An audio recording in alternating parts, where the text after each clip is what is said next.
do you think the policies that are in place right now, is it hurting New York City? I'm only specifically talking about New York City, you know. What is your opinion, like your views on what's going on, you know, in terms of policies and where the New York City market is heading? Well, I can only tell you that it is depressing. You have to understand, Ronald Reagan said it best. The answers are all simple. We know the answers. They're just not easy. In New York in particular, it was considered ungovernable when Giuliani won the election. Right.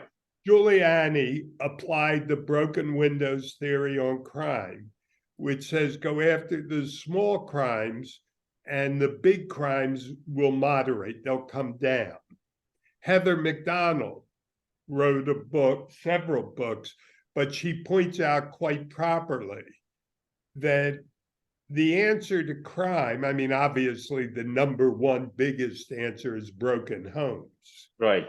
No father in the household, but that's the solution there is very different. The answer to policing and crime is the punishment has to be certain and swift. It doesn't have to be severe. Politicians, when there's a crime, they lengthen the sentences. That doesn't do any good. The answer is make people know there's a price to pay when you jump a turnstile, when you walk out of Bloomingdale's with a sweater shoved under your coat.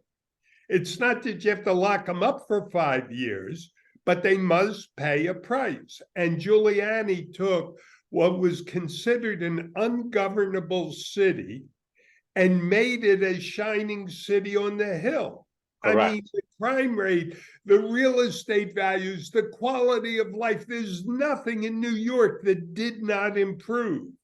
Bloomberg, although a bit quirky, you know, the trans fat mayor who's, I mean, you know, he has a lot of shortcomings, but at least in a general way, he pursued Giuliani's policies, and New York was at peace for Giuliani's 8 years and for his 12.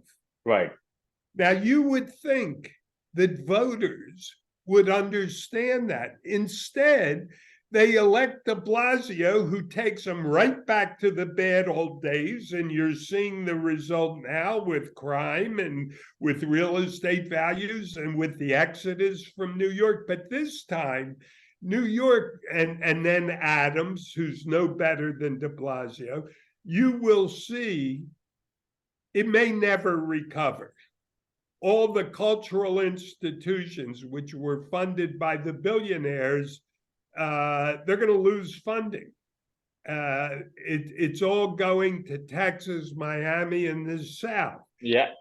Where you can walk out of your house and not worry about being mugged.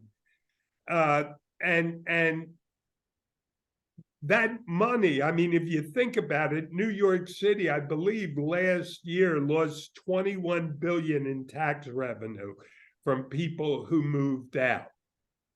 And they're not coming back. You're going to see the cultural centers of Miami and Austin and Dallas grow exponentially. And the hospitals. I mean, New York was a great medical center and still is. But I believe that their failure to enforce the law, their progressive woke ideas are going to corrupt all the cultural, medical, all the great institutions that they have. And it's shameful. It's shameful. It's not as if this is a COVID crisis that came out of nowhere. I mean, that nobody could prevent against. Correct. This was easily just remember what Reagan said. It's so true. The answers are all simple. They're just not easy. For whatever reason, for the life of me, how could you let a teachers union corrupt the education of children? You have children, most of them, 80% of the children can't read or at grade level. Yep. You know, when will people open their eyes and say something's wrong here. It's funny, they understand a monopoly in business leads to lethargy, it leads to mediocrity, it leads to a lot of bad things. But they don't understand a monopoly in education has led us to all of those failures.